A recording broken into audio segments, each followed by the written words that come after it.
কিছুমান মানুহে কয় যে মহিলাৰ যে শৰীৰটো আছে না সেইটো এটা ক্ৰিয়েটৰৰ বডি, মানে কেৱল তেওঁহে জন্ম দিয়ে। পৃথিৱীত যে এটা জীৱন লৈ আহে সেইটো না মহিলাই লৈ আহে, সেইকাৰণে এইটো না একদম ভুল তথ্য। মহিলাৰ শৰীৰত যিমানটা অংগ আছে সকলোবিলাকেৰে না মহিলাই এটা জীৱন এই পৃথিৱীলৈ লৈ আহে। আমাৰ যে লাইফটো আছে না সেইটো বোলে মহিলাই ক্ৰিয়েট কৰে, কিন্তু ইয়াৰ শুদ্ধ উত্তৰটো হৈছে নহয়। ধৈৰ্য ধৰা, মই তোমাক না এইটো কাৰেক্ট কৰি দিওঁ। হয়, মহিলাই জন্ম দিয়ে, এইটো হয়, এইটো মই মানো, কিন্তু যে জীৱনটো দিয়ে সেইটো না পুৰুষে দিয়ে। কিয়নো পুৰুষৰ যে টেষ্টিকেলছ বিলাক আছে না তাত বৰ্তমান সময়ত এজন পুৰুষক তুমি ধৰি লোৱা, বৰ্তমান সময়ত তেওঁৰ যে টেষ্টিকেল আছে তাত না 80 বিলিয়ন লিভিং ফৰ্মছ, মানে জীয়াই থকা যে আছে না বস্তু, শব্দটো মই ইয়াত নকওঁ, সেইটো না 80 বিলিয়নছ বৰ্তমান সময়ত থাকে। কিন্তু মহিলাৰ শৰীৰত যে এগছ বিলাক আছে সেইবিলাক না তেতিয়ালৈকে মৰা যেতিয়ালৈকে এজন পুৰুষে তাত না তেওঁৰ যে লিভিং ফৰ্মছ বিলাক আছে না সেইবিলাক এৰি নিদিয়ে, তেতিয়ালৈকে মহিলাৰ যে এগছ বিলাক আছে না, কণী বিলাক আছে সেইবোৰ মৰা, তাৰ কোনো কামেই নাই। সেইকাৰণে 28 দিনৰ চাইকেল এটা পুৰা হলে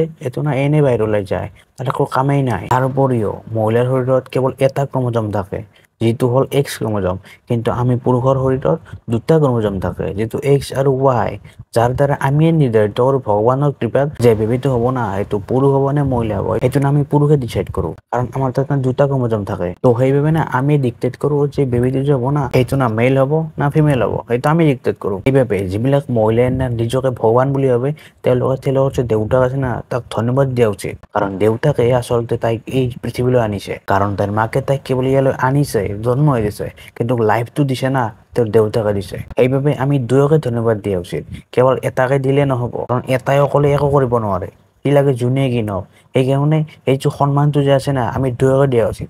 এইটো না 50-50 পাৰ্টনাৰশ্বিপ, এইটো না এজনে ইয়াত 100% দি একো কৰিব নোৱাৰে, ইয়াত দুয়ো 50-50 দিব লাগিব, তেতিয়া এটা জীৱন এই পৃথিৱীলৈ আহিব। সেইবাবে এই যে সন্মানটো আছে না আমি দুয়োজনকে সমানে দিব লাগিব, কেৱল এজনকে মহান কৰি থৈ বাকীজনক নেগলেক্ট কৰি দিলে সেনেকে নহ'ব। সন্মানটো যে পাব না দুয়োটাই পাব লাগিব। যদি মা ডাঙৰ হয় তেনেহ'লে দেউতাও ডাঙৰ হ'ব লাগিব, কাৰণ এটাই একো কৰিব নোৱাৰে, কষ্ট দুয়ো পায়, এটাই ফিজিকেলি পায় এটাই মেণ্টেলি পায়, বাকীবিলাক কাম না পুৰুষে কৰে। মহিলাই যে 7 মাহ 9 মাহ যে ঘৰত বহি বহি খায়, ইমান যে গুৰুত্ব লয় কোনে লয়, অলপ ভবাটো দৰকাৰ। এই পেইনটো না দুয়োজনেই পায়, কেৱল এজনেই নাপায়, সেইকাৰণে দুয়োজনে সন্মানৰ অধিকাৰী।